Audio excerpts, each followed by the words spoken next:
Good morning from Los Angeles. Welcome to Power Hour. How's everybody doing? What a week. What a tough week. So, I think today's Power Hour is going to be, I would say, one of the probably top three important Power Hours I've done over the last 6 months or so since I started the channel. So, without saying, I mean, it, we are at a very critical point in the markets. I have put out plenty of videos. You guys can go check it out. In fact, oddly enough, I put out a video a few days ago with a picture of everybody being in the pool and is there a rug pull coming? Well, um, you know, yesterday was one of those. So there's no panic. It's just having seen this movie multiple times before, my radar goes up and I try to protect equity. That's basically what I try to do. And how do I do that? I'll get into that when I share my account with you guys. A few topics I'll talk about. I'm also going to put the link out. If you guys want to join, you're more than welcome to do so. So, what has happened this week? Well, this week was, well, in general, February is a tough month for me personally, anyway. The only reason is I did not short the market. I'm still green for the year. Don't get me wrong. I'm just battling I can tell every long position I take is just um, pretty much. I do, I trade at critical junctures, and it should work for me within 48 hours or so. If it doesn't, it's bad. And then the key is now to take those small losses, right? And those add up as well, just like the small gains. And yeah, February is a tough month. Definitely green for the year though, which is good. It's year is young. One thing that I cannot emphasize enough though, which is at the last show of 2024, I put out my SPY prediction, Bitcoin prediction, and I clearly said, it's public knowledge. Obviously, it's on the YouTube channel. I said volatility is going to be picking up. Well, I'm telling you guys, for just 2 months of the year so far, we had more volatility than we had all of 2024. So volatility is a good thing and a bad thing. So if you get caught on the wrong side of volatility, it's a horrible thing. Okay, accounts will get blown out. Equity will melt. And if you're not disciplined enough to size correctly and basically just take losses and play for another day, live for another day, you're just going to watch your account go down every single day. And then there'll be days like today, let's say, it'll get a little anemic bounce and, it gets sold off. So before I get into that, so let's talk a little bit about the schedule. Every Friday, I do Power Hour for as long as I can stay on. 10 a.m. Pacific, 1 p.m. Eastern. Every Monday, I do Trading with Sergio. Those are the live streams for the general subscriber base. I also, and those are both 10 a.m. Pacific, 1 p.m. Eastern. I do 4 extra live streams for the channel members. What do the members get? Members get few things. Well, lately, the most important thing they're getting is a solid education. So what we have is every Wednesday, 3 p.m. Pacific, 6 p.m. Eastern is the members only live. They get that. They get the replays, obviously, if they can't catch it live.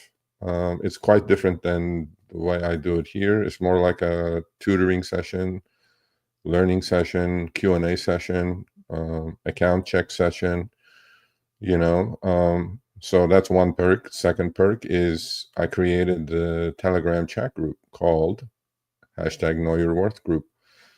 There are about 24, 25 of us in there now. There are some very green beginners. There are some intermediates. There are some advanced, and there are some couple 3 that are very experienced. So, and myself.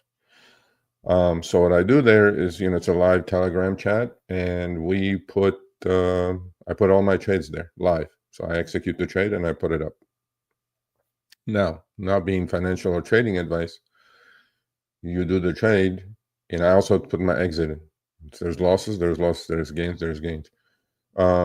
So full transparency there. So you have that perk as a member. And the third perk is you get a free t-shirt, a $30 item, including shipping for free.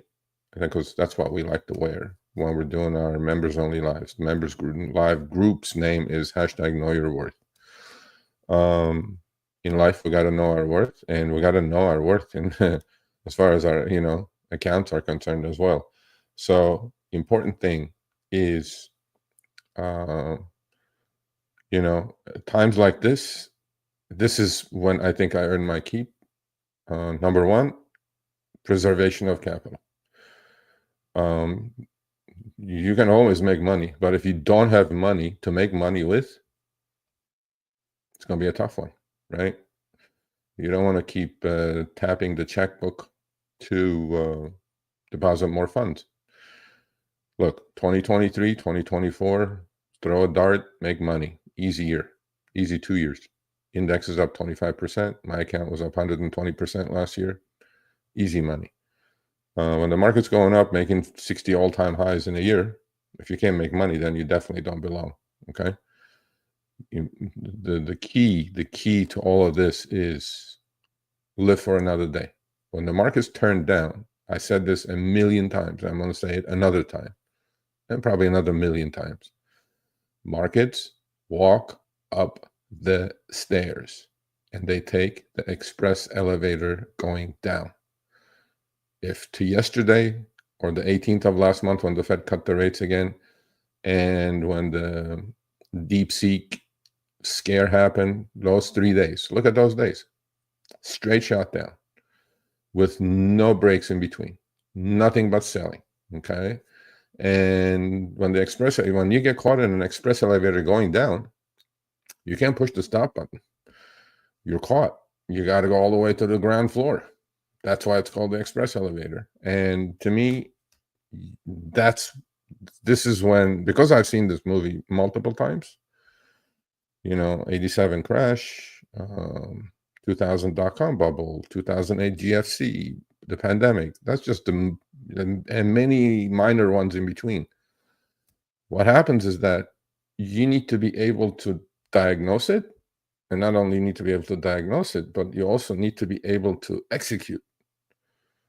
Because people get paralyzed. When they watch their portfolios melt, they go like, oh, just let me put my head in the sand. It'll be okay. It won't be okay. Because by the time you bring your head out of the sand, that account is gone. So you have to have that mindset that preservation of capital sometimes is much more important than making money. Because if you have the dry bullets, right? If you have the bullets to shoot when things have cleared up a little bit, that's what saves your butt, right? Because look, nothing goes down forever, nothing goes up forever. It's a key point. Palantir, they couldn't buy enough of that garbage at the 120 plus when I was shorting it, and now they can't sell enough of it at 80. What changed in the company? Nothing. 40 points worth. Nothing changed, right? But now you have a bunch of bag holders way above. So my point is, keeping your emotions in check at times like this is very important. I get it. It's difficult to do. But if you've been like doing this with like me for 30 plus years, you run the emotional roller coaster a million times. And you learn. You learn that you go, enough is enough. And you stop. And one of those moments happened to me yesterday. I'm looking at my account. I'm down 5 figures. Okay. And I'm like, okay, that's it. So what did I do? I've been trimming anyway all week, but what did I do? I'm just going to go flat, just hold one position, which I think deserves a chance. That was it. Because I know the next morning when I wake up, I have no exposure, or I have very little exposure. Exposure is something that will kill you, right? And a sniper has it has you in their sights, and you're just going to get shot. So you cut exposure, the next morning, or you cut size. Those are the keys in markets like this. You got to know how to size. You got to know what your exposure is. Your allocation has to be much, much smaller. Okay. Meaning if you have a, $1,000 account, you can't just go put all of it in 0 DTEs and hope for the best. It's just not going to work. You're going to blow it. So these are the things that experience will teach you. Experience will show you the way. And so that's why I'm kind of proud that, that members only chat group, is listening, is learning. And they go like, well, how do you know? I'm like, I don't have to know. I've seen it before, and I feel it. I feel it in my gut that, okay, this looks a lot different than your garden variety 2% drawdown. You can tell. And maybe it's a gift, I don't know, but all I know is I'm happy to share it with the members live, and a members group, because I think they're still green enough to go, well, it will be okay. I'll buy something at 10, it goes down to 5, it'll come back. It may. How long? Opportunity cost. Meanwhile, everything else is on sale that you want to buy, but now you don't have enough funds to buy it. Right? So the key is that there's not just money lost, there's opportunity cost. You guys have to think about that. So I'm literally 85, not close to 90% cash in my account. And I have one position, I have a Tesla position. And the only reason I'm holding it is because it's a synthetic long, and decay is going to help me, even if it stays here. But I'll get into that in a minute. And I'll get into the charts, and we'll talk about it. So today's is going to be a little bit different power hour. It's going to be brutally honest. That's all I'm saying. Look, I'm an East Coaster. I call it the way I see it. You may like it. You may not like it. My opinion is as good as anybody else's. We had one of those really cool, actually, interesting lives, members' lives on Wednesday. I challenge these members. I mean, it's not just a cakewalk. It's not like, oh, you're the best, you're the greatest, here's your trophy. It doesn't work like that. And I almost felt like I was on the trading desk on Wednesday, but I have mellowed down. I have calmed down a lot more. I'm more respectful. I'm more tolerant, let's say. Okay. In the old days, that wouldn't work. But so I'll go through the charts. A lot of people talk about technicals calling voodoo analysis. People have opinions. Again, look, technical analysis is not going to tell you the future. Okay. We all know that.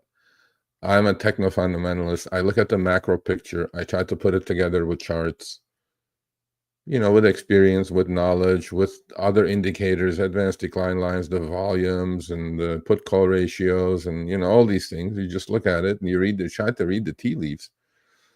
I have been warning, clear enough. If you watch the videos on the channel, I have been warning. I am not going to say I said so, because not much has happened. Look, NASDAQ is down about 8% from its all-time high. S&P is about 5%.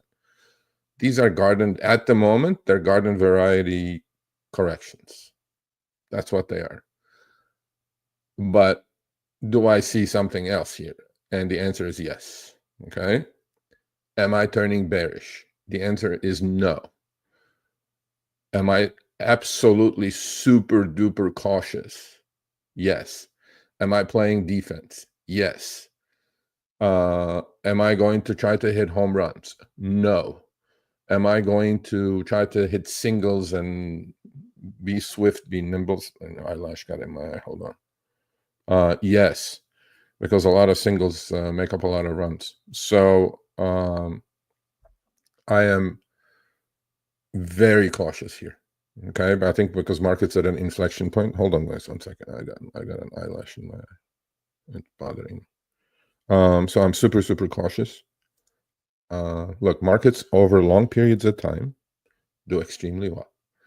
However, there is like these things called bear markets, or drawdowns or corrections, whatever you're going to call it. Luckily, bear markets don't last that long. They last about 18 months on average, if you look at the history. And luckily, we don't get too many of them. The upside is a lot. And over long periods of time, if your dollar cost average, you're going to do wonderfully well. Okay?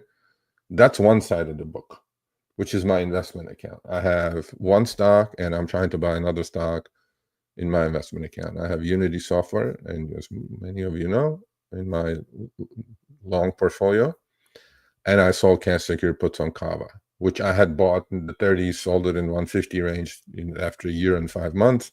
Last year, I'm trying to get back in. I sold cash secured puts at 80. In fact, at 90. Sorry. In fact, yesterday I sold it. I sold the puts at like 4. Stock tanked today. It got up to like 6, whatever. But I want to own the stock. I want to own it. About the half price I paid. I sold it out for, because I still think company is growing, is doing well. But without getting into that, however, I can't treat my trading account, which is a 6-figure account, like it's a $1,000 Robinhood account. I can't do that. I have to pay attention. For some of you, it may not be money, but for me, at my time of my life, stage of my life, I'm not going to blow a $100,000 account. There's no goddamn chance I'm going to do that. So, and yesterday, about 12:30 was one of those moments. I'm looking at it, down 5 figures. Not negative, well, negative for the day, but still positive for the year. And I'm like, okay, this needs to end. And that was it. So, flat, except one position, one decent position too. It's a pretty big position. So going forward this year, I'm going to try to hit singles. The volatility is here. There's enough opportunity. But now, so for 2023, 2024, what did you do? What did everybody do? Buy the dip. Every 4 or 5% dip was bought. Okay. Well, this is looking a little different to me now. I think the dips are going to be a little harsher. And so there is a macro reason for this thesis that I have put together. So last week I put out 4 videos. It was actually one of our members' idea. He goes, Sergio, I want you to talk about, like, pick a stock, pick a position that you took, and I want you to explain why you did it, how you structured it, and the result, which I did actually on 4. It was Palantir, SMCI, MSTU,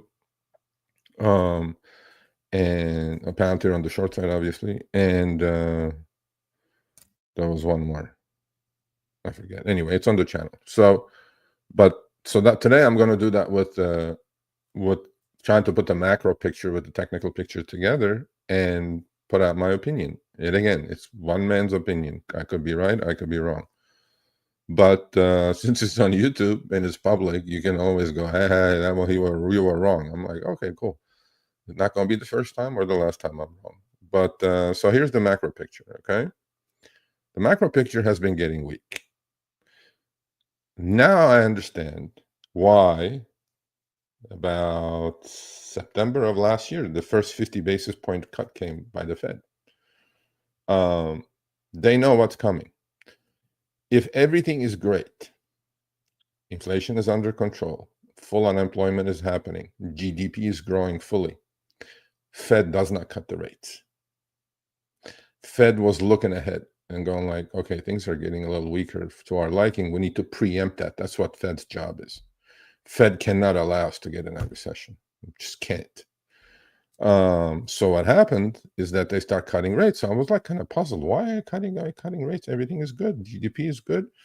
Well, on Wednesday, well, not just, last 2 months in a row now, the consumer confidence index is coming out and it's tanking. It is tanking. So as some of you may know, 80% of our GDP is based on consumer spending in this country because we don't manufacture shit. Now, with President Trump in the office and waving the tariff bazooka all over the globe, right? Well, we don't manufacture anything. We import everything. When we put tariffs on, what's going to happen? What do you think the buyers of those goods from China, from Europe, from around the globe are going to do? They're going to pass that on to the consumer. Well, consumers already stretched. So couple that with their credit card debt, couple that with the revolving debt, couple that with, the debt levels are through the roof on the consumer side. So consumers already stretched thin. That's why their confidence is tanking last 2 months. And that's what started actually the whole thing on Wednesday. My point is, economy is slowing down. But the stock market, when I call the stock market S&P 500, triple Qs, they are still in the soft landing camp.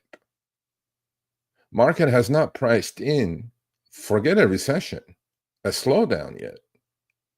So this will be that pricing factor, because market's always 6 months ahead. Market's not going to wait until they see the signs of recession and then sell it off. They're going to sell everything off 6 months ahead. The recession will show up. In fact, when the recession shows up, market will bottom probably. That's how it works in our world, okay? So the macro picture is getting very cloudy, very murky. Fed's cutting rates on one end. Consumer confidence is tanking. Tariffs most likely are going to refuel the inflation fire. And that's when I actually put the video out 4 months ago. Well, I kind of saw this picture, but I'm like, I can't believe they're going to let this happen. It's called stagflation.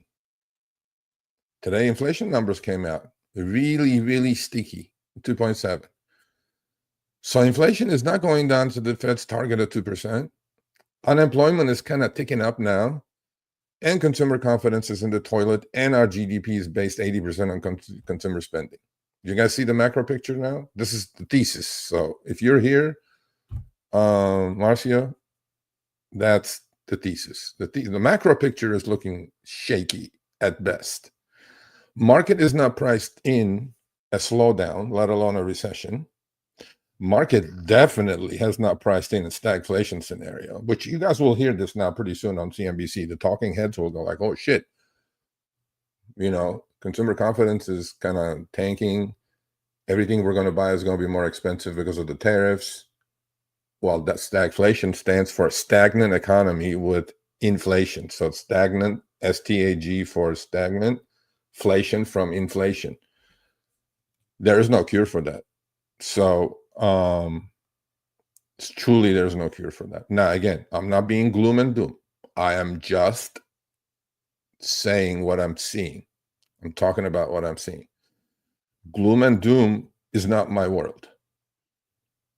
I didn't become successful because I'm like gloom and doomer, or what do you call those, perma bear and perma bull, all these things, a YOLOer and hodler and all that stuff. So I try to make sense of things. That's my analytical mind. So macro picture is getting cloudy. Okay, cool. Well, market's responding now. So before 2 years, every piece of bad news that we received, what did the market do? 2-3% sell-off, it was bought.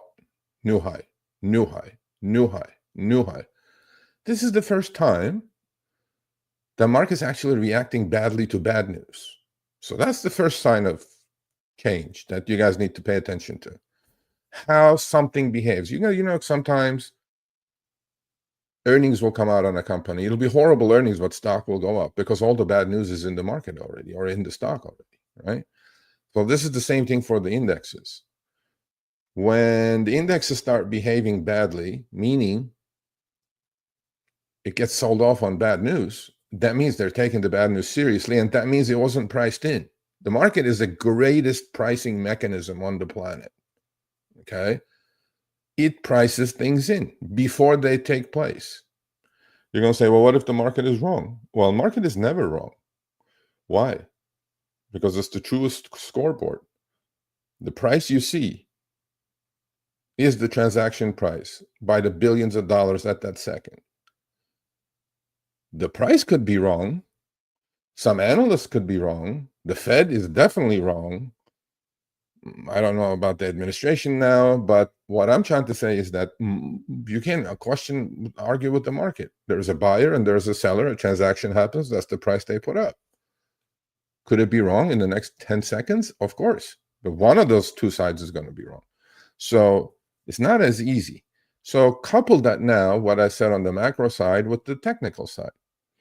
Yeah, some people, say technicals just tell the past. They don't talk about the future, and I agree. However, technical analysis is something that a lot of people look at.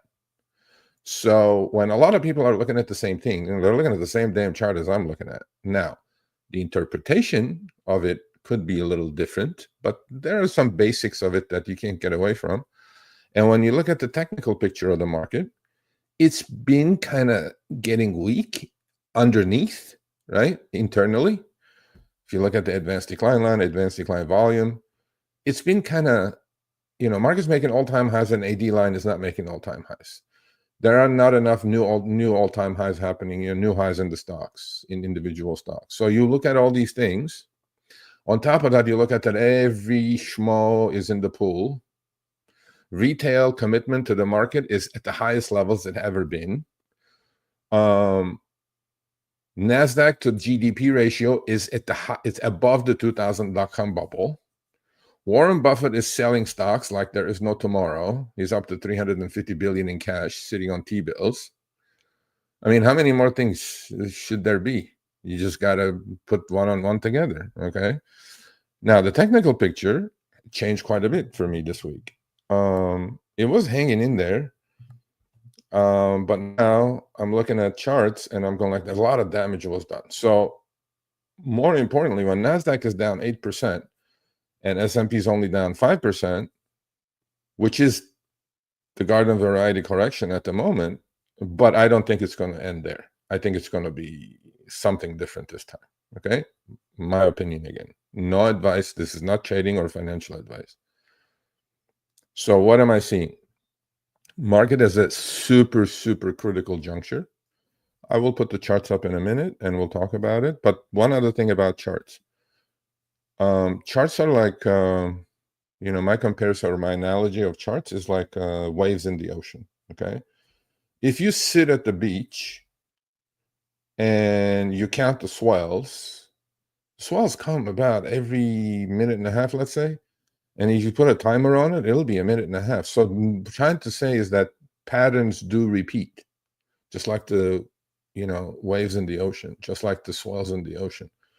This is the same thing about technical analysis. Patterns do repeat. There are patterns, literally there are patterns that are written into algos, meaning, golden crossovers, right? 50 crossing the 200 to the downside, something pulling back to its 200, 200-day moving average. That's watched very closely by a lot of institutions. So to me, yes, it's the past. But if there are enough people watching the same thing and they're going to react on it, and you should expect some sort of a violent move happening at those key levels. Would I use technicals for day trading? No, I'm not a day trader anyway, but I have no clue how these people do what they do. All power to them. I'm not saying it's not a valid thing. I just can't do it. I've never been good at it. But there are critical things that happen. So if you look at your portfolio, so you go, Serge, market's down 8%, but my portfolio is down 30%. Yeah, because there's something called beta. If you have a 4 beta stock that you own, and beta is high on like Teslas and things like that, okay? So that means when you own a stock like that and market goes down 8%, well, 4 times 8, which is the beta, is 32%. Your stock's going to go down 32%. That's what's going to happen. There's no ifs and buts about it. So when you're picking like utility stocks, very low beta, right? Tobacco stocks, low beta. Tech stocks, super high beta. That's why NVIDIA went down like 14 points or whatever it did yesterday. But market only went down 2.5% yesterday, the triple Qs, right? So your portfolio is going to melt down a lot faster if you're in all this Palantirs and high flyers and Teslas and things like that. So for me, macro picture is cloudy.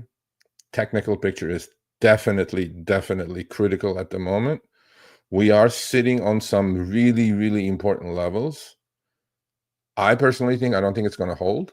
I think we'll have more downside to come. And if the market, again, this is a big if the market's going to price in a slowdown or a recession,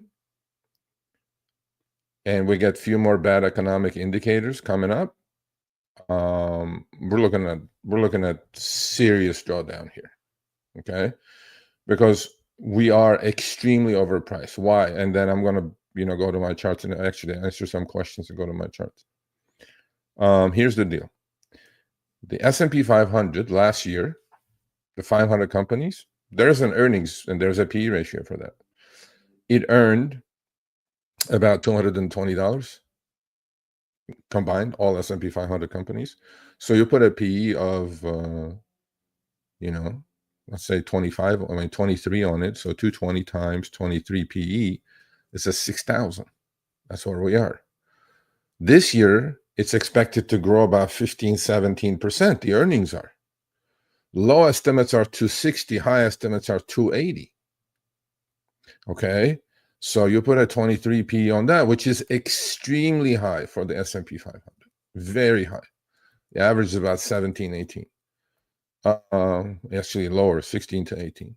So you put a 23 PE on $260 earnings. That's where you're going to looking at 6,500, 6,600, which will put the S&P 500 up 10% for the year, because people are dreaming when they're calling the third year of 20+% moves. It's not going to happen. My prediction was up maybe 4%, 5% for the year. The videos are on the channel. You can go check it out.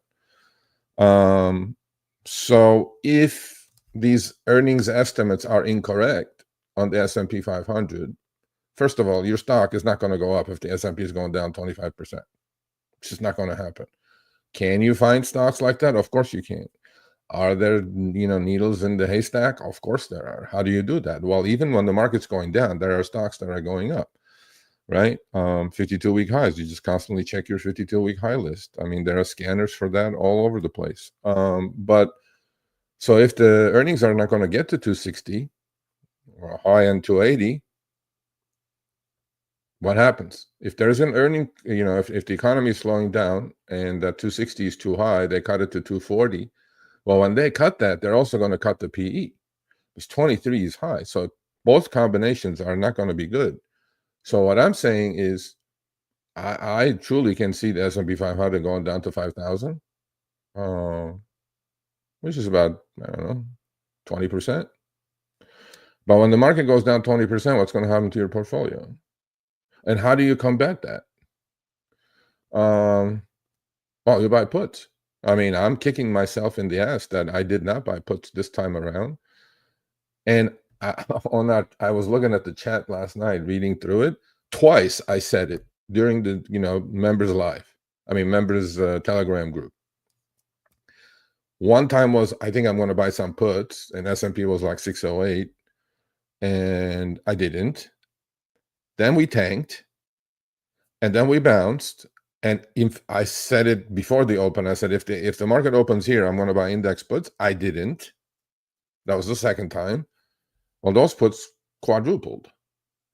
That would have put me more green for the year, and it would have saved me all the headaches on the long stuff, some stuff that I was holding. Again, woulda, coulda, shoulda. Forget about it. Next one.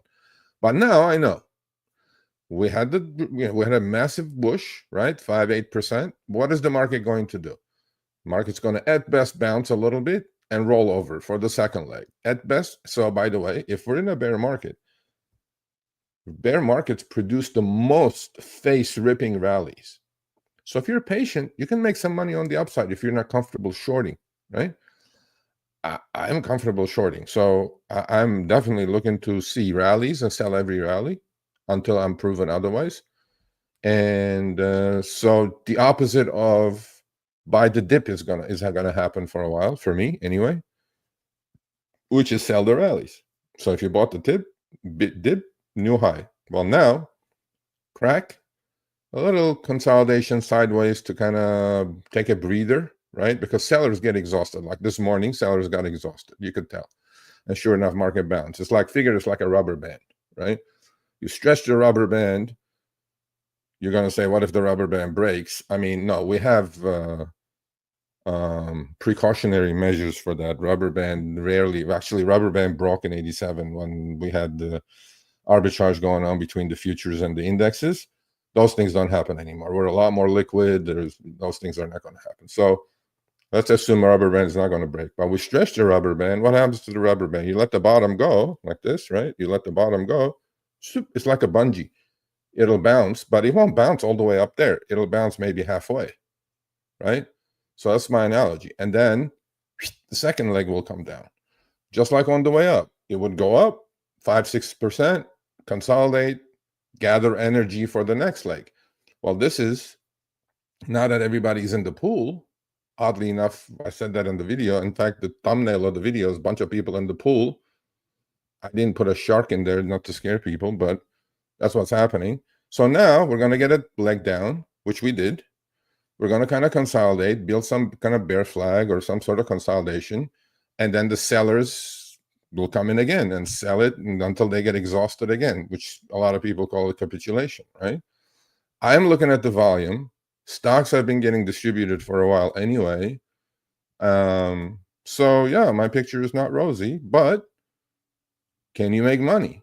Of course you can. How can you make money on markets like this? Well, you buy puts, you sell calls, you trim your long positions. If you're in trash, get out.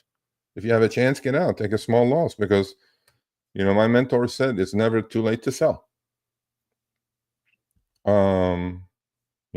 Cash is a position, by the way. 4%, right? If you're in Robinhood, I think you're getting 4.5%. Cash is a position. I wouldn't worry about it. If you're not comfortable shorting, if you're not comfortable buying puts, if you're not comfortable shorting equities or indexes, then just sit. Sitting on your hands is okay, man. You don't need to be involved every day, right? So that's it. That's my picture for 2025. I think this is something bigger than a lot of people are comfortably calling for buy the dip.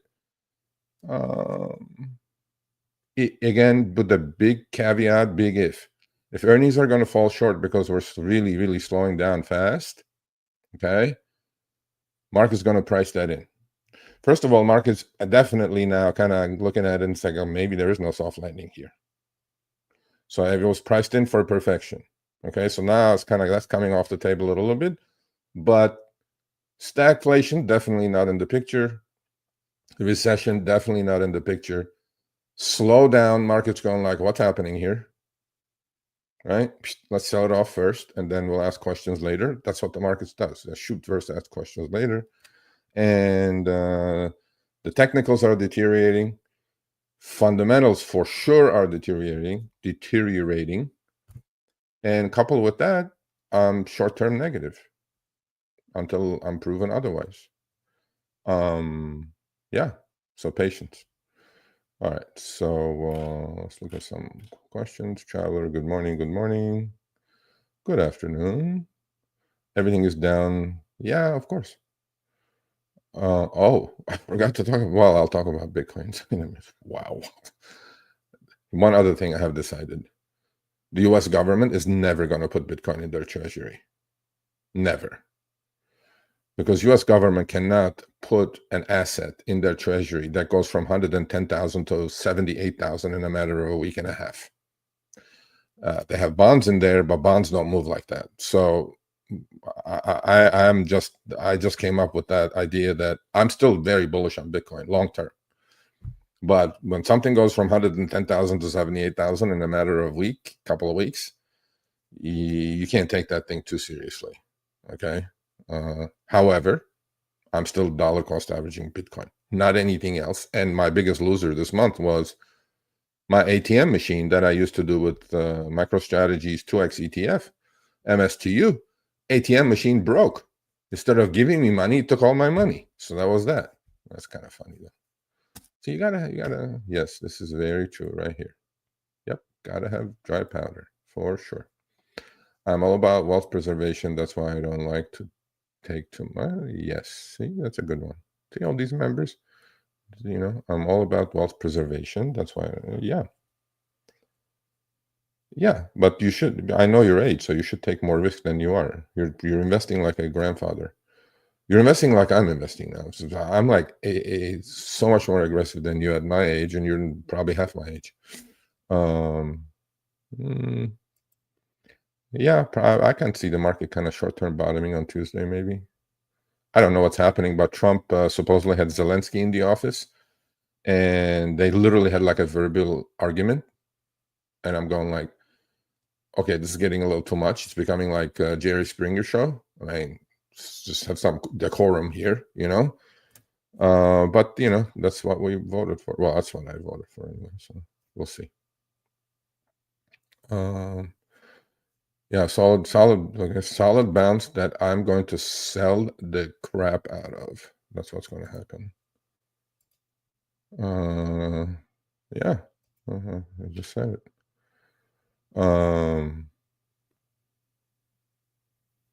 What does this mean? I don't know. Volunteer is extremely correlated to Bitcoin. Let's volunteer. I don't know. Yeah. I really wish I could join the lives more often, but it was great. Yep, it was come to Jesus moment, brother. You guys saw like what I used to, well, not even close, but maybe 20% of what I used to be like on the desk. Hey, Steve, what's up? Happy Friday, sir. Yeah. Mr. Premium of the option. I like to look at the Bollinger Bands before writing options. Okay. What did they tell you? It's okay with me. I'm just kind of curious. All right, so let's go to charts.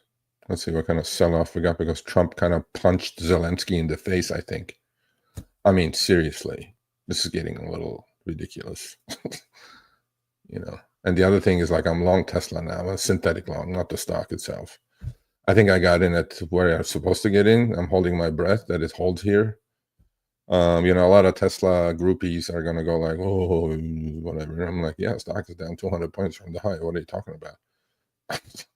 It's in its own bare goddamn market, and I think it's because Elon is paying too much attention to Doge is not running Tesla.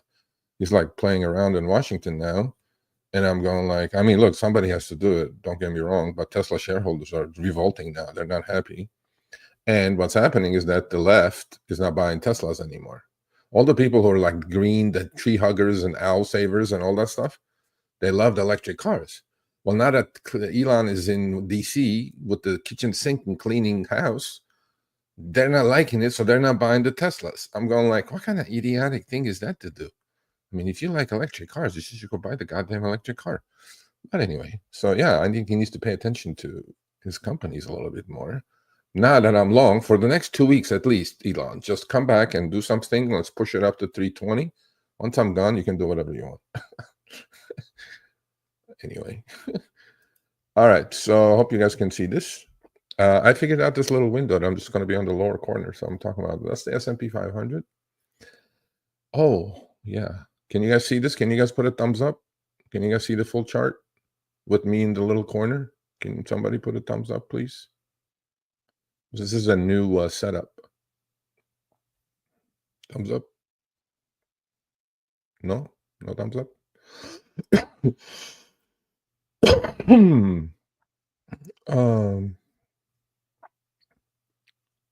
Yes, rockets.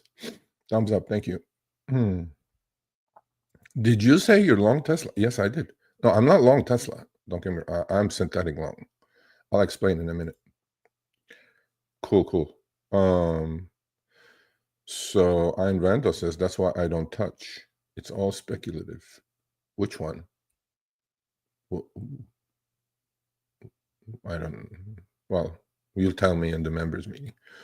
Yes. Okay. Cool. So let's go. Let's take a look. Let's run this. Okay. This is the S&P 500. 1 year, one chart. 1 year, 1 day. As you guys know, I do not like drawing lines. I like naked charts. But I was kind of looking at it and I'm like, get ready for what's coming, Serge. I needed to draw lines, so I drew lines. Well, this channel has been in existence for months on my charts. That was the only one.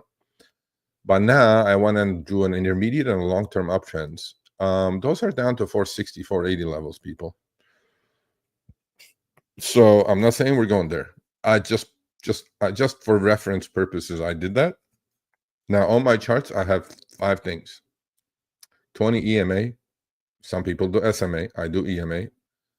It's a little more quick acting. 50 EMA, 200 EMA. Those are the yellow, blue, and red lines. I obviously have the volume color coded, up green, down red, and I have a MACD. The regular MACD, although I'm looking once in a while, I do adjust it according to the specific equity. So on this one, it's just regular MACD. So what am I seeing technically? So we talked about the macro, this S&P 500, massive double top possibility here. We clearly see it if you know anything about technicals, okay? Double top will be set off if we take out the low of 575. And the measurement for that will be the height of the double top, which is 575 to 610, which is 35 points, 575, and 35 is 540. And this is where we're going to go. That's where the next level of support is. I'm not saying we're going there next week. I'm just saying this, if we don't hold here, we are at an extremely critical juncture. Why? Here's our channel that we've been in for a long time. We are sitting on the channel. So the next level of support is going to be the double top set off point, which is 575. If they break the channel, my expectation is break the channel, retest that 575, snap back and roll over, and then go retest 570, which is the 200 EMA. Now you're going to say, well, where did the other lines come from? Well, here they come from here. This is a super long-term chart. We're down to like 460 range. And that would be the, that would be the 25, 30% correction. If the market price is in a recession, that's where we're going to go. Let's not scare anybody. And this is the intermediate. And here's the channel. It's a beautiful channel. We're breaking under the channel. Is it important? We'll find out, right? Again, technicals are what technicals are. A lot of people are looking at the breakdown. Could it be fake? Of course it could. But market's selling off, okay? There's no ifs and buts about it. So let's not kid ourselves. That's SPY. This is the triple Q. Triple Q, I just drew the channel. We're not even close to the bottom end of the channel. Actually, the 200 EMA is before the channel, about 490. So far, we pulled back from 540 to 500. We're sitting at 501, meaning 8% correction. Again, double top set off is right at 500. We're sitting at really, really critical points here, okay? There's support on the way down, 490. There's support at 485. I mean, look, there's support. But the key for me is going to be how we behave if we get down to the 200 EMA. Last time we went under it, and that was during the Japanese carry trade yen crisis. We went under it, and we closed above it and never looked back, right? So, okay, people, indexes don't break 200 EMAs or SMAs that quickly. It takes a while. And when it does, that's a trend change, period. You guys can cry all about it. Here's that channel. In order to draw an uptrend, by the way, this is a perfect uptrend. You need 2 points of contact at minimum, or we have 3 here. So this goes back to December of 2022. That's the low. That's when the Fed stopped raising rates and market took off. And triple Q was at 255 then. Okay, we're more than double here. So chill out, people. When we pull out, when I say we could go down 20%, I mean it's bad, but it's nothing. So we had these little, pullbacks in between, and here's the Japanese yen crisis, right? Well, massive pullback. I mean, 500 to 425, 75 points. That's 15% correction. Yeah. So we could get one of those. I mean, I wouldn't be against it. It'll give me a chance to buy things, but MACD is rolling over, and that channel is going to come into play about 485 on the triple Qs. So, again, I'm just calling what I'm seeing. Don't get upset. That's that. Let's look at the Mag 7s. 4 or 5 out of the Mag 7s are already under their 200 EMA. That does not happen, okay? So the generals are getting shot one by one. The 2 above are Apple. I think there are 3 above, if I'm not wrong. Apple, yes, Apple is above the 200 EMA. It's just going kind of sideways. It's one of the better looking Mag 7s. Next one is Amazon, above the 200 EMA. And next one is Meta, way above the 200 EMA. So those are not in danger. But let's take a look at Google. Under, way under, closing under. Microsoft, way under. It's been under. In fact, it broke and bounced back to the 200. I mean, this is acting like in its own bear market. It's into support now, right about here, 385 range. God help it. What else is in the Mag 7? I don't even know. But NVIDIA, right? Teetering right under the 200 EMA. Now, the fact that earnings were blowout quarter and stock got sold off hard yesterday also tells you guys something, okay? So a lot of these generals are kind of looking shaky to me. And, look, market's the market. And market's going to do what it's going to do. But technicals do matter. You need to see what's happening. You need to look at distribution patterns. You need to look at accumulation patterns. And for the last 3 weeks, NVIDIA's down days had a lot more high volume than its up days. And on the way up, it was quite the opposite. You guys can see by the height and how many green bars and red bars there are. And look at this last month or two, right? So green bars are tiny, red bars are huge. So it's under distribution. So let's not kid ourselves. So let's MicroStrategy. Holy Mother of Jesus. I mean, I drew that again. I drew a couple of lines there. So Bitcoin. This is IBIT. Bitcoin. That's the Bitcoin BlackRock Bitcoin ETF. I kind of can tell looking at Coinbase. BlackRock is getting redemptions, and they're like selling 5,000 Bitcoin every hour. You can see the selling algo when it comes in. And this morning, overnight, Bitcoin got down to 78,000, back to the 84,000, I think. And that's why IBIT kind of got to the 200 EMA, which is the true value of Bitcoin. And its surrogate its proxy, IBIT's proxy is BITX. BITX, not BUTX, you dummy. BITX, and that's like got trashed. That's 2x of IBIT, by the way. So this is the problem with these, 2x ETFs. And MSTR. MSTR is actually down to people. They have 500,000 Bitcoin. Okay, let's do the MNAV. MNAV meaning what? Multiple to net asset value. So 500,000 Bitcoin at 85,000, let's say, is 42.5 billion. Well, they have 250 million shares outstanding. Stock is 250. That's 62.5 million. 25 times 25, 625. Well, MNAV finally is just touch under 1.5. So when MNAV gets down to 1.5, you could give it a shot, right? But then look what happened to my ATM machine. My ATM machine got robbed. And this is MSTU.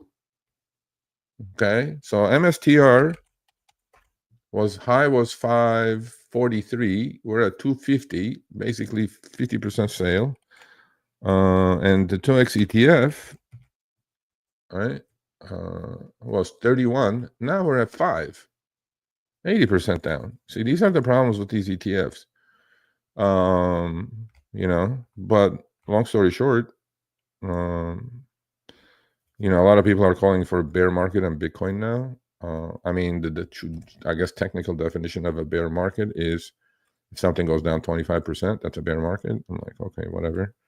I can't even think of Bitcoin looking at technicals and things like that. I don't know. I don't think it works, but a lot of people do. I just buy Bitcoin and hold it and just put it in my cold wall storage. That's it. I trade the other ones, but I don't trade Bitcoin. So let's look at some charts. Some more charts. What I'm watching, what I'm looking at. All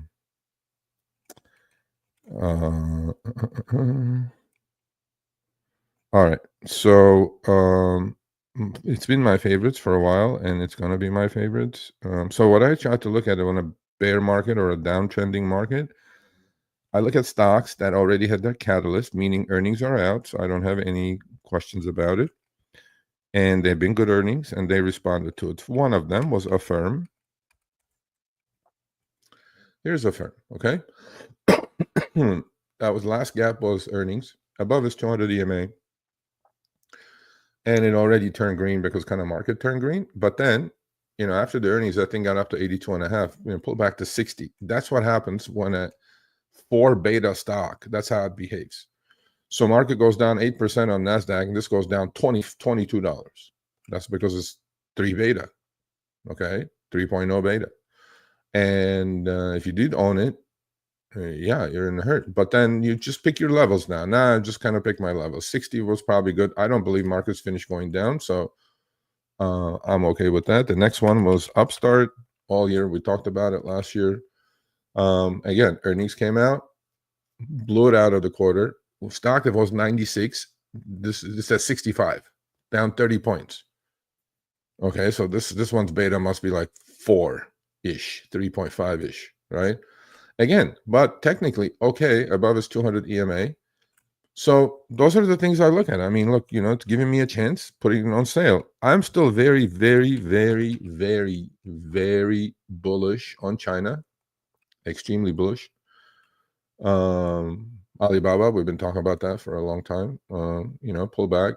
God, give me like 120, 118, 120. I'm all over Alibaba. Another one is Bilibili. We traded that. I even drew that descending triangle there. It broke out when those broke out, and we traded that beautifully. So now it's pulling back 20 EMA. 50 EMA is about 19. I'm itching to get back in. Maybe Monday, Tuesday, I'll be back into Billy. Baidu is another one. There's Baidu. Not as good as this looks like a Microsoft of the Max 7 group. Not as hot on this one.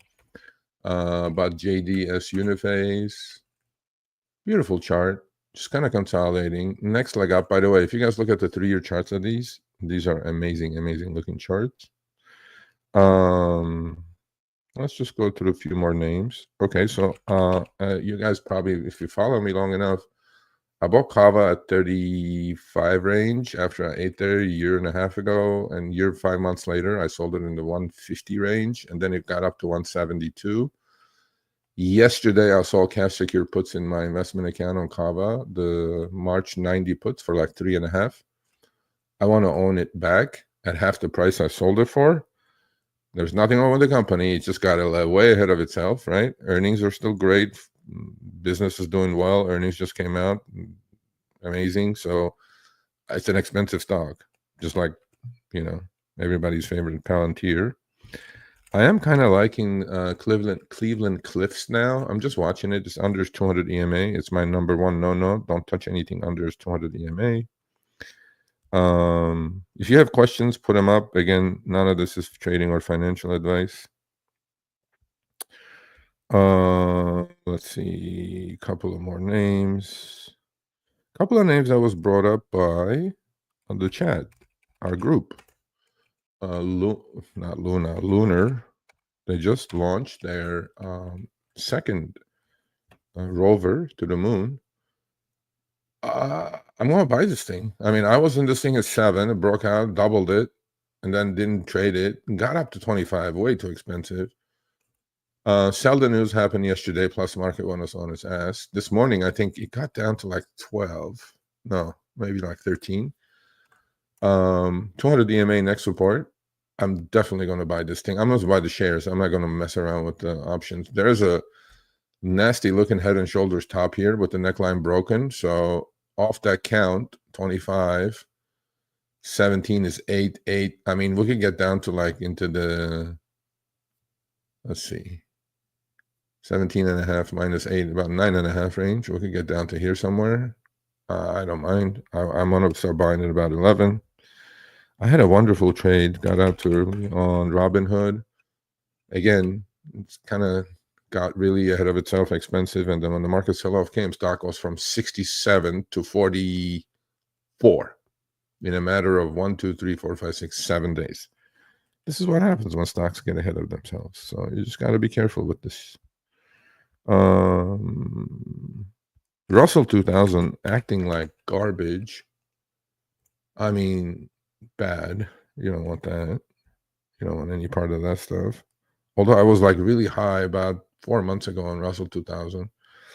I thought lower interest rates would help that company. I mean, help smaller stocks and hence, Russell 2000, but no, didn't work out. Well, markets, oh, look at the market. Red now. Red as it could be, down 45. Yeah, my Tesla probably turned back red again. That's why, bro. That's why this market, you got to sell every freaking rally. When I see red now, I get Jesus coming at me. It's just red. Everything just turned red. Trump must have said or done something. He probably put a chokehold on Zelensky in the Oval Office. Yeah, look at this. Triple Qs are down. Yeah, there we go. Yeah, I probably should have taken my break even on Tesla. Never learned, Serge. I was down like 5K break even this morning. That's the equity gain. No, just hold on. Okay. All right. SoFi. A lot of people talk about SoFi. I mean, it's teetering here. It was 13.5, 14 range. I mean, if it goes sideways while the market's going down, I think it's a screaming buy. But at the moment, I'll be really careful with that. NIO is another one, Chinese auto company. Yesterday kind of broke out. Today we're down to like back to earth, 450. Earnings are coming out on that. One of our channel members are super, super high on NIO. I don't know why, but he is. The trade was on TLT. I've been talking about TLT, the inverse, right? So what happens? Flight to quality. Bonds go up in price and interest rates go down when the market's selling off. It's called flight to quality. That happens quite often. Here's the stock I'm long in my long-term portfolio. Earnings came out, blowout earnings, amazing good, and just kind of going sideways, pulling back. I will definitely add to this on this pullback here, right about 24, 25 range. That's how you build a position. Tesla only up $1.70. Oh, of course. It was up $11. Tesla can't get out of its own way. It has a little bit of a two lines I drew. This is the uptrend and the downtrend, a little bit of a indecision pattern. That wedge is getting tighter. It's oversold. I get it. I put the trade on. I'll explain the trade in a minute, the structure of the trade. I probably should have taken my break even today. Well, of course not. Break evens on markets are good, man. Until you find the right spot. Yeah, today it absolutely. So my 200 EMA exponential moving average is about 302. It literally kissed the SMA today and bounced. Hopefully, we'll hold it together. I don't know. But when the market's bearish, it's bearish, man. What else? You guys have any questions? Come up with it. And this is the China daily FTSE China Bull 3X ETF. It's just, if you're not comfortable doing individual stocks, you can do that. Symbol is YINN, yin. Yeah, that's where we are. And market's definitely selling off. So let's look at the triple Qs one more time. Short term, yeah, we're red. We're right on the neck. I definitely think we're going to go retest, 492 there, 490.92, the 200 EMA. And here's the 2-minute chart. This is how a bear market looks, people. Here's your VWAP. We sell off. That's yesterday. We tried an anemic bounce. We got exhausted when we were down today. We go there, and then what do? We just stay under VWAP. This is the 2-minute, 2-day. This is the 10-minute. You see what I mean? There's your VWAP right there. Yeah. I mean, lower lows, lower highs. And the daily is not going to look exactly like this in about another 2 weeks. Lower lows, lower highs. And this is the 1 hour chart. What else is there to say? Every red bar selling climax happens, we bounce right back down. So that's how a bear market behaves. And I mean, call it the way I see it. We're trying to base here on the 2-minute chart with the 498 on the low end and 503 on the high end. I doubt we're going to hold. And this is what I was talking about. So we take a leg down, we just kind of consolidate, and we take another leg down, which happened yesterday. We took a leg down, we consolidated, took another leg down. That's how markets behave when the markets decide to go lower. And gains are tough. Tesla's at least still up a couple of bucks for the day. Up is better. So let me explain how I structured that trade. So I was playing for a bounce off 200 EMA, which we're getting, or SMA. Hopefully we're going to keep this shit together. If you guys have any questions, please put them up. All right. So what did I do on Tesla? Okay. I'm not trading Tesla. I'm trading the 2X 2X ETF of Tesla, TSLL. So TSLL, so if Tesla goes down 10%, TSLL goes down 20%. And in Tesla was 480, TSLL was like 60, I think, and then we're down to like 13, 12 and a half, 13. So I sold, so it's called a synthetic long for April. I sold the $14 puts and bought the $20 calls for April by receiving about, on average, $2 and $2.25 credit. Okay, so let me give you the scenario. Tesla moves up, the puts will go down, the calls will go up. That's the synthetic side of it. However, 3 things can happen on April expiration. These are regular April expiration options. It's a pretty big position. It's about 20% of my equity. Well, that's the buying power that it's using. I didn't put any money up. I took in credit, actually. So long story short, I think Tesla about 275 is decent. If it's not, I will get out, take my couple thousand loss. I'm not going to, keep this forever. I'm just hoping for a bounce, maybe 308, 310, 320, hopefully, and it'll make some money. If it doesn't, adios. However, the 14, so I took in the $2 credit, let's say, so 14 puts. If I do get assigned, I'm not even thinking of getting assigned, but I'm just giving you guys the 3 scenarios. So a little bit of a teaching session. If I get assigned, I will own TSLL at 14 minus the 2 at $12. Is it a good deal? No. If Tesla has 200, TSLL is going to be 8. No, it's not a good deal. So, I'll get put, assigned, sell the calls, whatever. And that doesn't work in a bear market. But my goal was like, that can't bounce. We got it this morning. I was on like $4,000 and then even. Now I'm probably down a couple grand. The point is, that's the structure of the trade. Again, taking the memo from one of our members, the thesis is, okay, it's on the 200-day moving average, extremely oversold on RSI.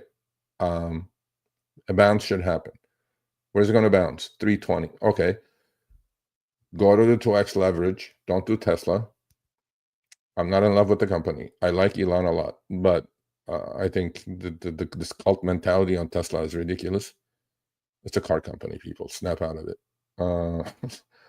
And look at the comparable car companies. I mean, whatever. I'm not going to get into that argument. Here's the point. So if it bounces to 310, 10% bounce, TSLL puts should melt away reasonably well.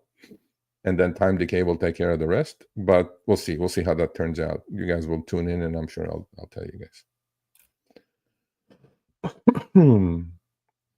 All right, so let's look at some questions. Ooh, hold on. TJ is here. Let me put TJ. You want to come on? Or anybody for that matter. Copy. Why don't you guys come on? Let's have a party. I go to yours. You should come on mine. Here you go.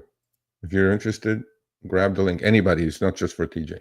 Here's the link. StreamYard link. Come on. I'll let you in. Okay. TJ. Yo. What's up, TJ? Roy says, if market tanks, you think this will impact real estate? No, because real estate has become okay. The only way real estate is going to really get hurt, that's a good question actually. So, with the debasing of the currency, with printing of the U.S. dollars, with U.S. dollars becoming trash can, toilet paper, what has done well over the last, I don't know, 3 years, 4 years, 5 years? Okay, stocks, gold, all the hard assets. So in an environment like ours, where our government's gaslighting and printing money nonstop, right? Because we have a $37 trillion in debt now, national debt, is what? Right? They just going to print money. And when they print money as an inflation hedge, real estate goes up, that goes up. Now, if Doge does a good job, and I think there's going to be a correlation here shortly. If Doge does a good job and cuts the debt, I think that's why Bitcoin actually is going down. It got a sniff of it that this thing may work. So we may get our debt under control. So if that happens and inflation collapses, right? Everything is under control. We don't have to print money anymore. We don't need inflation hedges. That's why gold taken a crack last couple of days. That's why Bitcoin, massive crack, stock market, all these hard assets are being liquidated because Doge may be working. We don't know. We'll find out. We shall find out. Oh, somebody joined. Hello, sir. That's one of our group members right there. Brilliant man. This is our bot man. He's building a bot to trade. I don't know how that's working out though. Questions. Sergio, I don't think the bot's gonna work so well. Huh? I don't think the bot's gonna work so well with this market. No, this market, no. Okay, so I see your question, so you might ask him to me in person now. Sergio, what's the drawdown from 2022? What does that mean? What was my drawdown? I was thinking about the levels and where a drawdown seems reasonable. And obviously I always look at the weekly. We haven't gotten close to the 200 on the weekly chart for my God, 20 years. Yeah. And I'm always thinking, like, is there a place where we're going to get close to the weekly, or where is it that going to be? Where is that on your weekly? Let me tell you where it is. Let's see here. Is it around 460? Let me take a look at it, because you do the EMA, so I just do the no, it's fine. I'm just saying because I drew that uptrend yesterday, the long-term uptrend, and it's crossing right around 460 on the SPY. So is it around 460? I'm gonna change the view here. So the 200 MA, God, we're far. We're 462 is the number. My uptrend is at 460. Good Lord. Well, I said that's 30%. That's what I said. Yeah, no, we're not even close. The 100 weekly would be 508, and we're really far from there. Yeah, so mean reversion. It's okay. No, don't freak out, people. Just buy some puts. It'll be okay. Yes, Trump shows on. He punched Zelensky in the face. Yeah, so we're not getting the raw materials, I guess now. I mean, that guy is a tough dude too, by the way. Zelensky is. Although Trump goes, I ain't gonna give you another $1. Russia is gonna come crush your soul in about a day and a half. And he goes like, oh no, I want more money. I'm like, no. Okay. Oh, good question. What's your average for TSLL, Serge? Joining your Discord. Oh, thank you. What's my average? I did it with options. I'll give you my option average. So I sold the puts on average of $2.73. And my call average is about 68 cents. So 273 minus 68, about 205. on TSLL. I don't own the shares. I didn't buy the shares. I just did the synthetic long. That's it. That's all I did. So yeah, I did the puts today. So I sold. Let me see the expiration. Let me see here on Thinkorswim. So I did the 11 puts. There's really strong support on my chart, at least, for TSLL around 11, and I sold 10 contracts. Expiration March 21st. So 21 days from now, 3 weeks. the regular expiration. Yeah, regular expiration on and great premium. So they paid me 68 cents a contract. So my cost basis is 1032. So for 11. Really good. Yep. There's always a reason for that, Marcio. Oh, for sure, for sure. Well, that's we like to fight against the stock. I think there's a wall. I was looking at the volume profile for Tesla. There's a little bit of a wall at 265, and I'm obviously, who knows what's going to happen, but I'm playing that wall. Okay, what was your MA 200 MA on that? You kissed it, right? Just yeah, we kissed it. I mean, my MA was 279, and it just went boop. It just bounced right on the MA. It's ridiculous. What a beautiful technical bounce on the MA. Yeah. Well, I needed to close green today. Can you make sure it closes green today? I needed to close green today for my key. Actually, I needed to close a third of the way up, top of the range. Green. Yeah, when you said to me that you were playing the 308 bounce, I'm like, that's optimistic. But really? Oh man, why? Not even 10% after it goes down 50%. Not even 10%. I think it's going to take that stock probably 3 months to recoup this drawdown. It's bad. It's really ugly. I'm not saying, but I'm just was like the rubber band thing, maybe quick. Yeah, no, I got it. I don't think today should be if there's going to be this type of snapback, mini rally. I would have loved to see it hold. Let me tell you what I would like to see it hold. I would love to see it hold around 290. That would be a great sign. Because in the morning it was holding 290.93, just kind of going sideways. I saw that. The market called off. It gave up the ghost. I'm like, son of a bitch. It gave up to 290 is a great level, because what you want to do is you're trying to engulf the candle of the day before and hold. Oh, is that why you guys call it? I call it key reversal days. What is it? Engulfing candle or engulfing? Yeah, it's the engulf. I wanted to say an engulfing pattern, and I'm not seeing it now. So it's kind of like a. They're pumping the brakes a little bit. Yeah, it needs to close like around 288 to 290 for me to be calling it a key reversal day, but we'll see. Because key reversal my puts are down already. By the way, my puts are down. I'm down $160, so 30% already. So you're down. You mean down on the trade? Yeah, down on the trade, $100. So I mean, $160 on a $680 trade. So interesting to see. I think there was an interesting article on TSLL. You know who the largest players or holders of TSLL are? The Koreans. The Koreans. Are you serious? I posted it on the chat. There was like they own hundreds of millions of shares of this thing, and they did not understand the risks, I guess, that this could go down.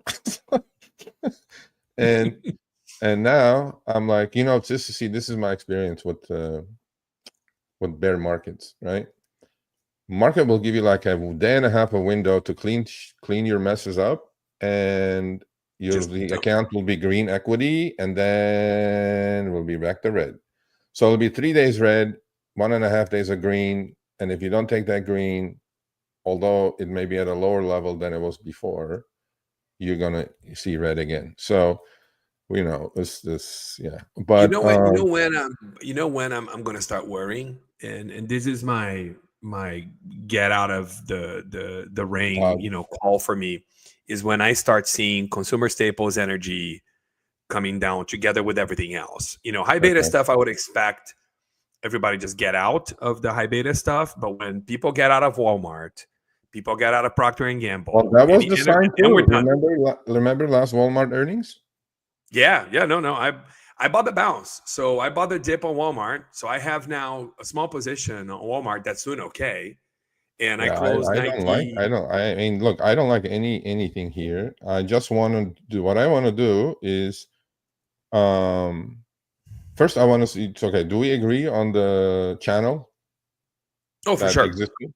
Okay, for sure. Do you agree with my levels? Like, I do. No, you gave up. We talked about that level, right? So when you gave up that level, now you have probably 2 or 3 levels to break through for really to have no floor below you. Yeah. But I'm looking at energy. I'm looking at Enphase. I'm looking at ConocoPhillips. I'm looking at stuff that flight to safety type stocks and see if they're getting a bounce. And oil got a bid.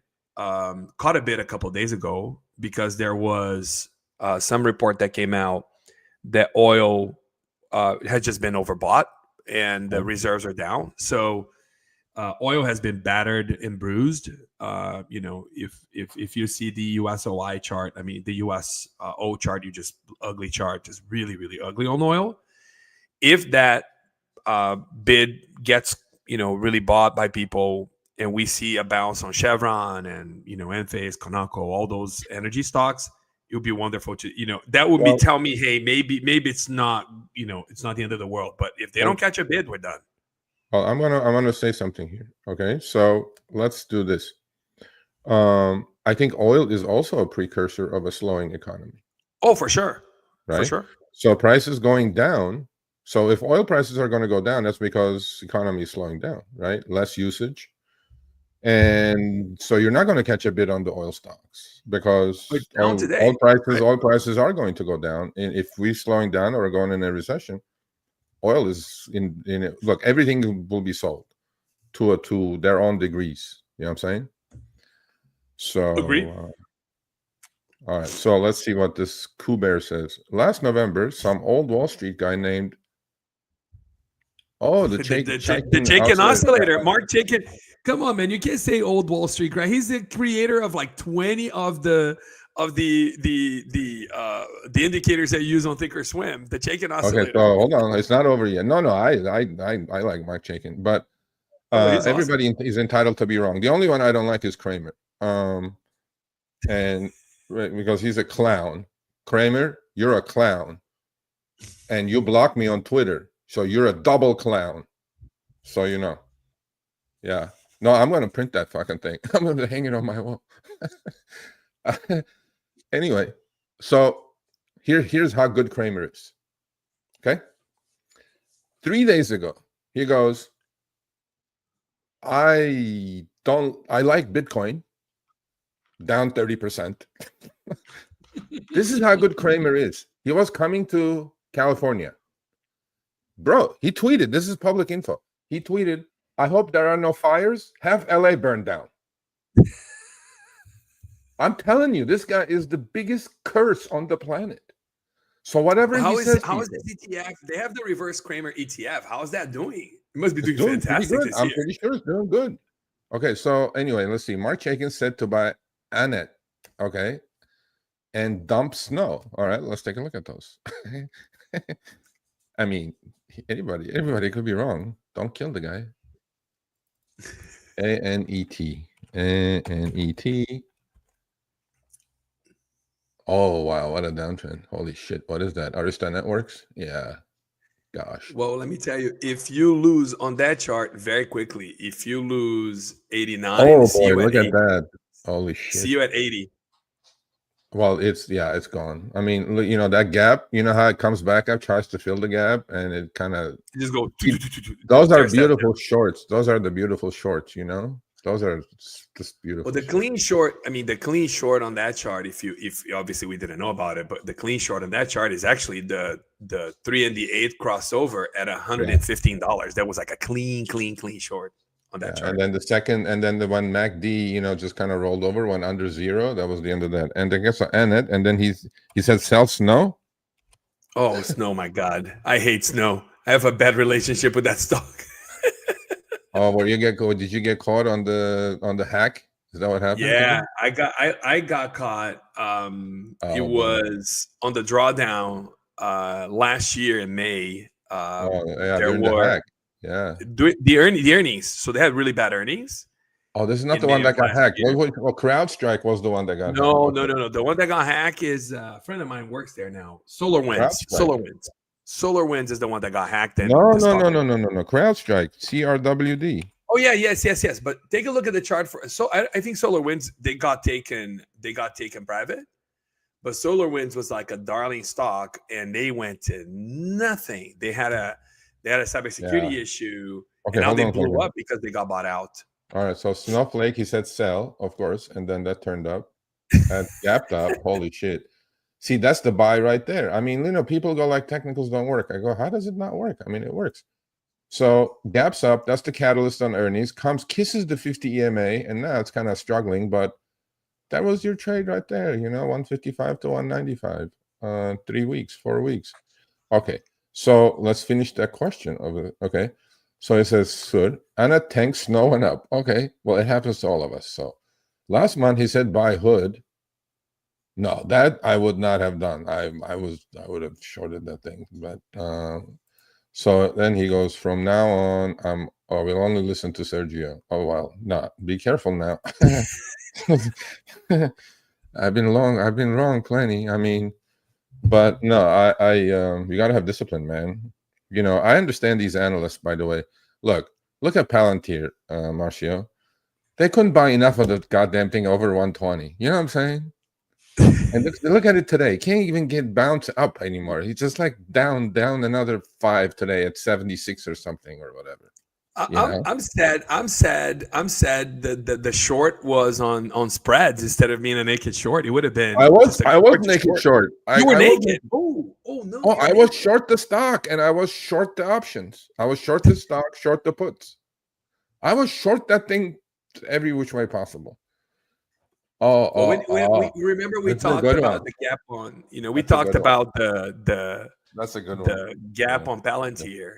I think the discussion was if it, what I called was if it breaks 100, watch out. And that was a good call. We're now at 80, which was what I called it would fill the gap, right? And it was just but okay. So market sells off another 10%. Where's Palantir going?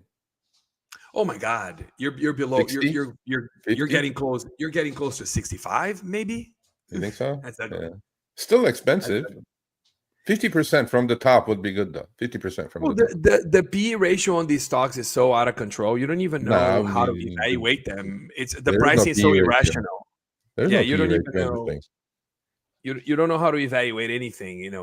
It's all irrational. It's all price driven. I think Tesla, for example, if you think about the size of the company, everybody's just buying based on price. Nobody's looking at fundamentals. No, nobody cares. We don't care about fundamentals. Stonks only go up. Stonks. Yeah. Okay. So there's another member right here. He's absolutely correct. So you can follow me at your own risk. But it seems like I'm 2-3 days early. Yeah, which I have never been able to fix during my 30-year career. And I quit trying it because I'm okay eating it for a couple days. So if you're going to follow me, like wait 48 hours and then come to the room. So I already followed that advice with TSLL. I see you guys entered the trade and I said, well, let me wait a couple of days to see what's going to happen. And now I'm in. Yeah. No, look, you know what? You're in better shape than I am, but you don't have the long side. So yeah, I don't know, man. I honestly think we're in trouble here. So you may agree, you may disagree, but macro is slowing down, technicals are deteriorating, and I need to be careful. I need to trade less. I need to pick my spots a lot more carefully, and I need to take small losses because I'm doing things at a really critical point. If I do something and it really almost immediately doesn't work with that 48-hour delay that I have, natural delay of mine, then it was wrong. It's just time to get out. In fact, get out. I should Kramer myself, because if I'm wrong, boy, am I wrong. Just buy the damn to go the other way. you But know? Sergio, let me ask you a question. So you were trading when the flash crash happened in Yeah, 1987. yeah, So you mentioned that there was an arbitrage yeah, between the index and the future contracts. yeah. What was the And arbitrage that they were playing? Why did it happen? well, in those days, okay, we didn't have the, what do you call those? Um, circuit breakers. We didn't have circuit breakers. Number one, right? Just sell all you want. You just sell, And sell, sell. sell, and then you could tell on the desk when the sell program, because we used to even have sell programs and buy programs, right? So the algos were set in a way that when the futures got to, um, let's say 4% above their regular standard deviation, a buy program is coming. So it was so rudimentary those days compared to today. It's like it was like horse and buggy. You know what I mean? So that day everything broke. Oh my So god. and stocks, we're not trading online. We're trading over the phone. Oh, the phone. Yeah, I know that. So you call a market maker. You want to get rid of something. You call him You up. can't. On the screen you're seeing, like right now everybody almost live. There's a lag and nobody understands the Robinhood lag, but there's a lag. But long story short, now the lag is like 2 seconds. Let's say I would call a market maker. I'm trying to sell a stock, and on the screen I'm seeing 60. He goes 50 bid, 52 offer. I'm going like, Jesus what the Christ. fuck? I go, it's 60. You should have, yeah, those days were like, yeah. So it was very rudimentary, very, very weird. And it was, now compared to some jockeys on their phones now have 10 times better stuff than we used to have. And we used to have the best, but it was the best for those days. And then the 2000 .com, that was wow. Holy Was it crap. was the selling in 2000, was it multiple days of really heavy selling? I remember vaguely what happened. Oh, But obviously yeah. I wasn't in the stock market back then. How was it? Did it happen in within a week and just everything went to bleep, Well, the or first the first crash, as you know, Nasdaq hit 5,000 in 2000. I remember that, It yeah, took of course. Nasdaq like 20 years to get back to 20 years to 5,000. recoup, yeah. Yeah. Right. So people don't think like, oh, new high. I'm like, no, Nasdaq already had hit 5,000 in 2000. Long story short, it was like it started with one company. It was like every day, okay, on the way up, it was completely greater fool's theory. I mean, we're a profit center as a trading desk, right? So all we would do is just buy it with the hope that some fool will buy from me higher price tomorrow. That was it. That's all we were doing. Obviously hedging and doing whatever we need to do. But it all started with one of the companies um, announcing either bad earnings, I'm trying to recall, or something happened, right? Or it was a fraud or something happened. And holy shit, did it open the floodgates. No And it way. was the top whoosh of maybe 10% on the index came within like 72 hours, and ridiculous amount of selling, right? And then we just kind of subsided a little bit, and then the whips showed up, and I was like, okay, yeah, we're going down. So it kind of, a lot of things are now a lot smoother because liquidity is a lot more, the volume. I mean, in those days, look, in my day, in 87 crash, if you traded 100 million shares, it was a fucking story. 200 million shares. Now, Intel or Apple trades 200 million shares a day. You know what I mean? Agree. So completely different story. Completely different story. But the one that the one that was true bona fide recession, brink of depression, was the GFC. No way. That you can And clearly tell. 2008 was the worst. Oh, that's Yeah, interesting. yeah. Because that was a grind. And you could tell what's happening. It was like waves and waves and waves. And just when you think, okay, we're in the clear, no, more No. waves, until, as you know, all these Countrywide, Washington Mutual, Wachovia, and all these went bankrupt. And I was like, yep, these are all going, Bear Stearns and Lehman, and But I mean, just well, think about, from the tippity top of the 2000. Yeah. The NQ in 2000 was trading at 4,950. That was the tippity top. The bottom of the great financial crisis, you were right. They were trading as low as 1,000. Holy mother. Yep. Yeah. And it took until 2018 to get back to 4,900. It was around actually 15. So it took 15 years to get back to around 4,900. I think, we have seen such a crazy bullish market for the past, 10 or so years. Yeah. That even COVID, you're like everybody panicking on COVID. I'm like, that was nothing compared to 2008. But the GFC to be like, okay, this is the other thing on the macro side, right? When they announced TARP, which was only 800 billion, and that was the bottom. And when literally, I know this for a fact that Goldman Sachs was about to go bankrupt, and no joke, it was $8 a share, and I'm going like, this is the next one. So they killed Lehman, they killed Bear Stearns, Countrywide. They're disappearing every day, one every day. Warren Buffett went in, made a deal with them, gave him $2 billion. And I remember that saved the market, right? And so 800 billion was TARP. So TARP is Toxic Asset Repurchase Program, stands for that. How much money did it take to get us out of COVID? They did what? 2 trillion, 3 trillion? That was the 7 trillion. Oh God.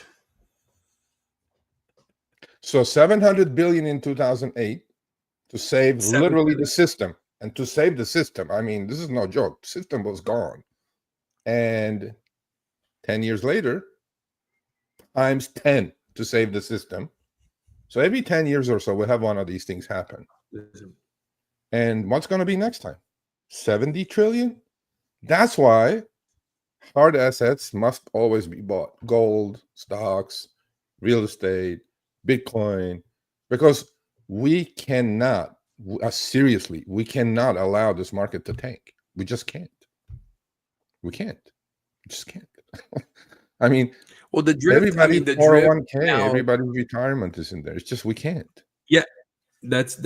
I think that's really the bull case for the market. Is always there's always a positive drift of everybody's 401k coming in the market, right? It's like a paycheck. The market has a paycheck, and it's called the 401k, right? So the S&P 500, S&P 500 for that to tank. And I'm talking about like a real tank, right? Not just a correction. So what's a real tank for you? Yeah, what's a real tank for you? Huh? No. What's a real tank for you? 25% would be a fantastic, like a crazy drawdown. 25%. So what was the drawdown? Okay, look at the drawdown when Fed was raising rates because inflation was coming. What was that drawdown? 2000 to 2000. It's 2 years, year and a half it took, right? Yeah. That 5 leg down. That drawdown it was healthy. I mean, we're looking at, I'm taking a look at it right now. So it was 157 to 75 is half. Just haircut. See what I mean? No, I get it. So you got to put everything into kind of perspective here, right? So when I say, yeah, looking at look, I know there's zero doubt in my mind that market's still, although it's questioning it now. That's what happens when the question, you go down 10% first and then go like, okay, are we getting still a soft landing or are we not? Once they decide no soft landing, slowdown / recession, that's 25%. If it decides stagflation, that's another 25%. Stagflation is really dangerous. There's no cure for that. There's no cure for that. Really, it's a death spiral. Stagflation is a death spiral. Well, look at Japan. My grandfather was an economist, and we had a conversation one day about Japan, and he said, once you're in stagflation, it's a death spiral. The market can't recover. It's really difficult. And in Japan, just destroyed the economy of the country, right? From the 80s until today, they haven't recovered. They're not even near. No, their inflation rate was higher than the U.S. inflation rate on the last month.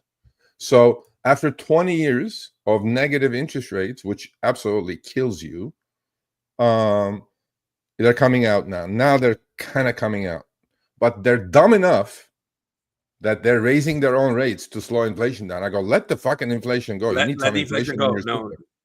yeah. But long story Some short, inflation is good. so that's my thing. That's my picture that I'm seeing, right? On the macro side. And technicals are going to follow the macro, and they're going to be 6 months ahead of the macro. So I'm just saying, I'm not being negative. I'm just going like, okay, this scenario could happen. Everything is acting accordingly. So be careful. That's all. Yeah. I'm going to drop off. Always awesome to see you. See you around. Awesome. Thank you, guys. Everybody, be careful with your money. You know, so, yes, no position is a position. He was right about that. No position is a position. Got to be really no position careful. is a position. Cash is a position. Don't Cash be bored with it. Sit on your hands. It's okay. Go turn your computer off and go play golf or something. You got it. Bye. All right. See you. All right. So I'm going to take off. I'm going to have a cup of coffee. True Bear. What are you saying? 10% from all-time high. Triple Qs for? Okay. Well, we're almost there. We're 8%. Okay. All right.